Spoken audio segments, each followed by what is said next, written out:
up? What's up? This is Abebe Lewis from the Abebe Lewis Marketing and Branding Group and the world famous Circle House Studios, and you watching Report Card Radio.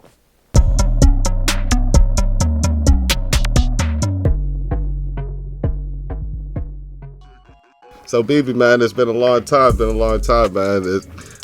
All I know is, man, you've been doing a lot of legendary things out here. Man, I'm trying. And I really don't think a lot of people on our platform know who you are and what things you make move. So, I mean, just tell a little bit about yourself and we'll delve into some more. Well, I was born in Jamaica. I was raised here in Miami, Florida. My father is Ian Lewis. My uncle is Roger Lewis. They're from the world famous reggae group called Inner Circle. They've actually celebrated this past year 50 years in the business. You may know some of their songs. Bad Boys, What You Gonna Do, that comes on Cops, the television show, and also, of course, the Martin Lawrence and Will Smith movie, which they're working on right here in Miami, Bad Boys 3. We got some big things in store. Bad Boys, remember that.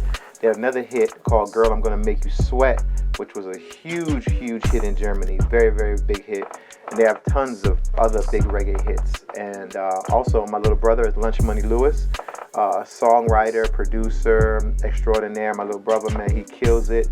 And, I'm the marketing arm of the family, man. I do all the marketing, promotion, social media, all that. I've been working with artists like Trick Daddy from day one. You can look at Trick Daddy's first album. You see I produced 3 songs on that album. But from becoming a producer, I kind of branched out to the whole marketing aspect and events and different things like that. I'm part of the LIV team that really broke Sundays at LIV on Sunday. I brought so many artists there for the first time, Nas, so many other people, man, and just a lot of legendary stuff here, done at the studio here, you know what I'm saying, with Pretty Ricky, Rick Ross, Trick Daddy, Trina. This past year, the City Girls, Ball Greasy, we were part of all those projects, you know what I'm saying, being around helping them and beats and, finding, different things for themselves that are going on here in Miami, events, everything. So we see those projects from like the ground up. So we see the start, of those projects. Now, that's actually really, really impressive. And I actually had a question. When you have your family, they're all successful, and that's a very, very, very rare thing in America. So let me ask you this question. When you seen their success and you said, all right, I'm a producer in-house, growing up with Inner Circle, when did you take that thought and say, you know what, I'm going to use all these relationships and create a whole brand for myself? What was that moment for you? That moment for me was like as I was producing records and working with artists and different things, and I sat with my dad and uncle in like a marketing meeting, and we were just talking about marketing and different things, and a tide was changing.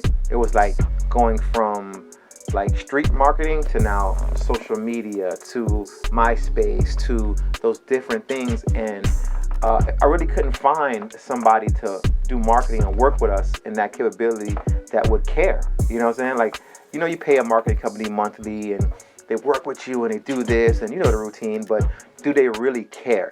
Do they really care about your brand? Do they care about your longevity? Do they care about where you're going in the business? So what I did was, to myself, I sat back and I said, you know what? I'm going to learn marketing. I'm going to learn how to now take my father's legacy to the next level. So I hopped out of the producer chair and moved to the marketing chair.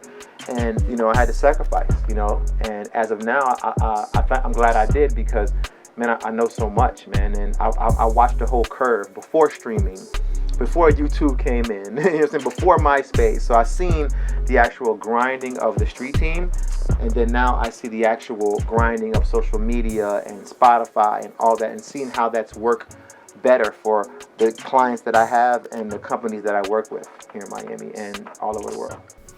Man, that's a way to turn something that's already going well from gold to diamond to me. Definitely. You know what I mean? So after you did that, I know you talked about some of the ups and downs. Like, bring me into your world for real, because a lot of our viewers, they may not really know the hardships of actually marketing and some of these things.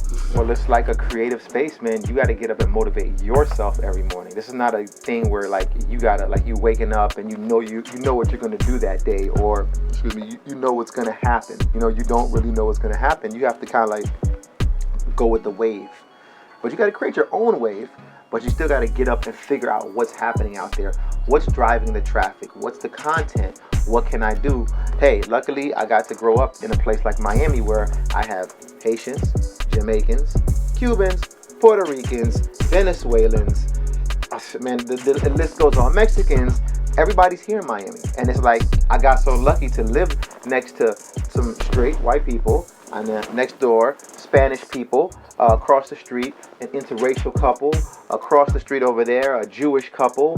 I got to learn so many different things about culture, and everybody's making money with their different cultures. The Jewish are making their money, the Zos they got their money, the Haitian Creole, they got their money, got their restaurants, the Jamaican people got their restaurants. I seen a drive-through Jamaican restaurant the other day, Dutch Pot, or the other one, or Donna's. I couldn't believe it. I say, that's a change of the guard. They're changing. I've never seen a drive-through Jamaican restaurant where I could be like, brown stew, rice and peas. Drive up to the window, please. I'm like, whoa. Like, you have to go inside, and they're just changing other times, man. And it's just to keep up, man. You got to keep up, and you got to stay motivated. You know what I do a lot? I listen to a lot of motivational speaking. I listen to a little Tony Robbins. I like the kid Devon Franklin. I like just to stay positive. You know what I'm saying? Because with your mind, you can't make your mind be thinking negative thoughts, and then you want to be creative. You're going to go crazy. You know what I'm saying? You're going to go crazy.